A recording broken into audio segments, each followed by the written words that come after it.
ಪರಮ ಪೂಜ್ಯರಾಗಿ ಸೇವೆಯನ್ನು ಸ್ವೀಕರಿಸಿದರು. ಅವರ ಒಂದು ನಿರ್ಧಾರವು ಕೋಟ್ಯಂತರ ಭಕ್ತರನ್ನು ಘಾಸಿಗೊಳಿಸಿತು. ಅವರು ಹೇಳಿದ ವಾಕ್ಯವು ಕಾಲವನ್ನೇ ನಡುಗಿಸಿತು.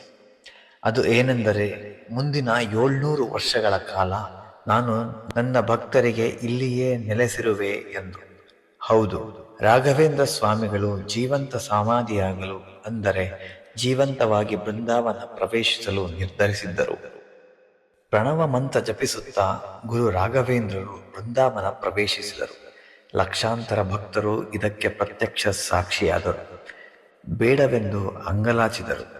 ನಂತರದಲ್ಲಿ ಗುರು ರಾಘವೇಂದ್ರರ ನಿರ್ಧಾರವನ್ನು ಸ್ವಾಗತಿಸಿದರು ಮತ್ತು ಭಕ್ತರಿಗೆ ಗೊತ್ತಾಯಿತು, ಇದು ಮರಣವಲ್ಲ, ಶಾಶ್ವತ ಸಮಾಧಿ. ಗುರುಗಳು ಹೊರಟಿಲ್ಲ, ಅವರು ಕೇವಲ ಅದೃಶ್ಯರಾಗಿ ಉಳಿಯಲು ಆಯ್ದುಕೊಂಡರು ಎಂಬ ಸಮಾಧಾನದಿಂದ ಭಕ್ತರು ನಿಟ್ಟುಸಿರು ಬಿಟ್ಟರು. ಶತಮಾನಗಳು ಕಳೆದವು, ಆದರೆ ಪವಾಡಗಳು ನಿಲ್ಲಲಿಲ್ಲ. ಇಂದಿಗೂ ಗುರು ರಾಘವೇಂದ್ರ ಸ್ವಾಮಿಗಳು ಬೃಂದಾವನದಿಂದಲೇ ತಮ್ಮ ಕೋಟಿ ಕೋಟಿ ಭಕ್ತರ ಸಂಕಷ್ಟಗಳನ್ನು ಪರಿಹರಿಸುತ್ತಿದ್ದಾರೆ. ರಾಯರು ಭಕ್ತರ ಕಳೆದು ಹೋದ ಆಶಯಗಳ ಪುನರ್ಜನ್ಮ. ಪೂರ್ಣ ಶರಣಾಗತಿಯೊಂದಿಗೆ ಒಮ್ಮೆ ನಾಮಜಪ ಶ್ರೀ ಗುರು ರಾಘವೇಂದ್ರಾಯ ನಮಃ ಎಂದರೆ ಸಕಲ ಸಂಕಷ್ಟಗಳೂ ದೂರ. ಗುರು ರಾಘವೇಂದ್ರರು ಇತಿಹಾಸವಲ್ಲ, ಪ್ರತಿದಿನ ಭಕ್ತರಿಗೆ ನೆರವೇರಿಸುತ್ತಿರುವ ವಾಗ್ದಾನ.